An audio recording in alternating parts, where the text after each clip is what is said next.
তো আজকে আমরা ক্লাস 9 এর দাফাদাতা কোয়েশ্চেন মানে 64 পেজে এই যে এখানে প্র্যাকটিস ফর পারফেকশনের যে কোয়েশ্চেনগুলো আছে সেইগুলো সলভ করে নেবো। আর এখানে এই যে 65 পেজে যেগুলো আছে মানে পরের পেজে আমাদের এখানে যে প্র্যাকটিস ফর পারফেকশনগুলো আছে সেগুলোকে আমরা সলভ করে নেবো। তো ভিডিও শুরু করার আগে এখনো পর্যন্ত যারা চ্যানেলটাকে সাবস্ক্রাইব করেনি তারা অবশ্যই চ্যানেলটাকে সাবস্ক্রাইব করে পাশে থাকা বেল আইকন প্রেস করে দিও আর অল বাটনটা অন করে দিও যাতে আমি ভিডিও আপলোড করার সাথে সাথে তোমাদের কাছে নোটিফিকেশন চলে যায়। তো চলো আমরা এবার ভিডিওটা শুরু করি। তো এখানে যে জয়নিং অফ সেন্টেন্সগুলো রয়েছে এগুলোকে কিন্তু আমাদের টু দিয়ে মানে লিঙ্ক করতে হবে, টু দিয়ে দুটো সেন্টেন্সকে আমাদের জোড়া লাগাতে হবে। তো ফার্স্ট দেখো, he went to Chennai, he wanted to consult a cardiologist.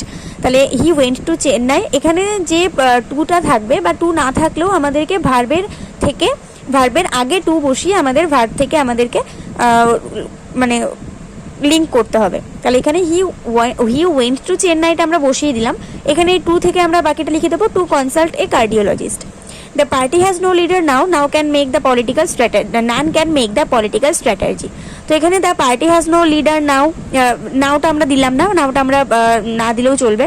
The party has no leader এই পর্যন্ত দিয়ে এই যে মেক আছে আমাদের ভার্ব, তাই তার আগে আমাদেরকে একটা টু বসাতে হবে, তারপরে মেক দ্য পলিটিক্যাল স্ট্র্যাটেজিটা আমরা এভাবে বসিয়ে দেবো। তাহলে the party has no leader to make the political strategy. He heard of your success, he was glad of it, he was glad to hear of your success. He was glad, ঠিক আছে, এটাকে আমরা আগে নিয়ে এসেছি, এই সেন্টেন্সটাকে আগে নিয়ে এসেছি, হি ওয়াজ গ্ল্যাড। আর এখানে যে ভার্ব আছে হার্ড তার আগে টু বসিয়েছি, two here.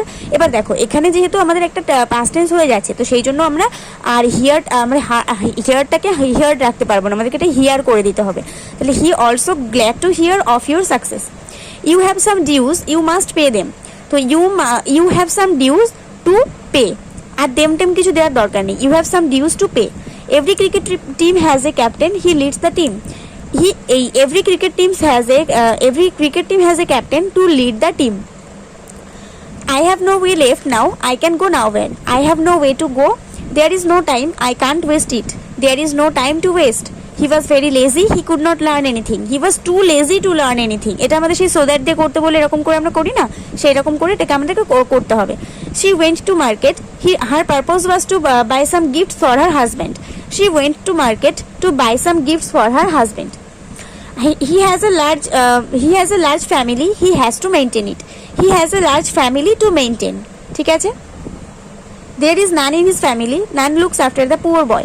There is none in his family to looks after the poor boy. The news is very good, it can hardly be true. The news is very good to be true. I have no money, I can't lend you any. I have no money to lend you. Mrs. Manna is very shrewd, she can't take such a wrong decision. এটা হবে Mrs Manna is too shrewd to take such a wrong decision. তো এই পর্যন্ত হয়ে গেল। তারপর আমাদেরকে দেখো এটা কমপ্লেক্স সেন্টেন্সের মতন করে করতে হবে, একবার সাবজেক্ট লিখতে হবে, তারপর আমাদেরকে অক্সিলারি দিয়ে যেটুকু থাকবে সেটুকু লিখতে হবে, আবার বাকি সেন্টেন্সেরও লিখতে হবে। প্রথমটা দেখো, king Arthur was a famous king of ancient Britain, he was very generous to his subjects. তো প্রথমে আমরা কিং আর্থার সাবজেক্ট লিখে নিলাম, কমা দিলাম, was a famous king of ancient Britain, আবার কমা দিলাম, দিয়ে আবার এই ওয়াজ থেকে আমাদের লিখতে হবে was very generous to his subject. এরকম করে আমাদেরকে পুরো সেন্টেন্সটাকে লিঙ্ক করতে হবে, জয়েন করতে হবে। তো the Ramayana was an Indian epic, it was translated into Bengali by Krittibas Ojha. আমি কিন্তু পরেরগুলোতে আর লিখিনি, কেন লিখিনি, কারণ তোমরা বুঝতেই পারবে যে কি লিখতে হবে।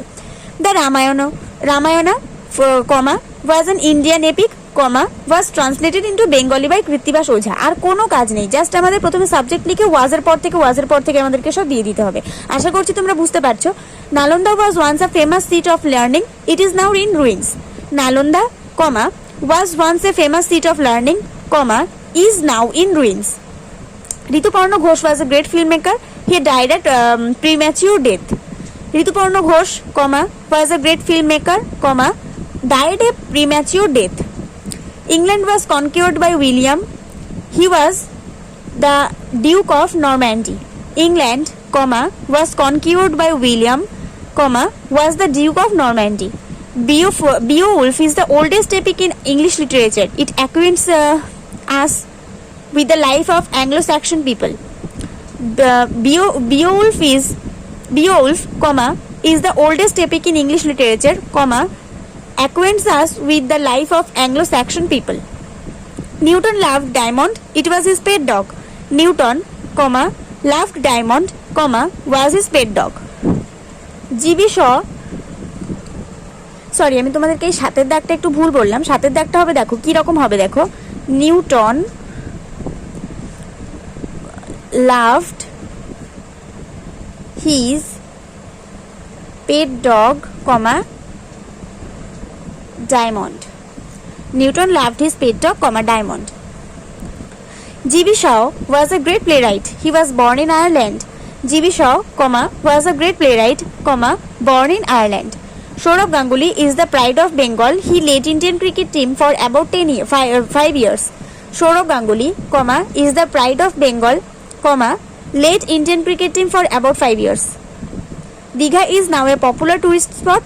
It is by the Bay of Bengal. Digha, is now a popular tourist spot, is by the Bay of Bengal.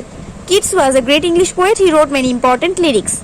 Keats, was a great English poet, wrote many important lyrics. তো এই পর্যন্ত আমরা সব কমপ্লিট করলাম। আশা করছি তোমরা এগুলো বুঝতে পেরেছো, কিছুই কঠিন ছিল না। তো 64 এবং 65 পেজে যে সমস্ত জয়নিং অফ সেন্টেন্সগুলো ছিল সেগুলো আমরা কমপ্লিট করে নিলাম। তো ভিডিওটা ভালো লাগলে অবশ্যই একটা করে লাইক করে দিও, বন্ধুদের সঙ্গে অনেক শেয়ার করে দিও। আর নেক্সট ভিডিও আসা পর্যন্ত সবাই ভালো থাকো, সুস্থ থাকো আর মন দিয়ে পড়াশোনা করতে থাকো।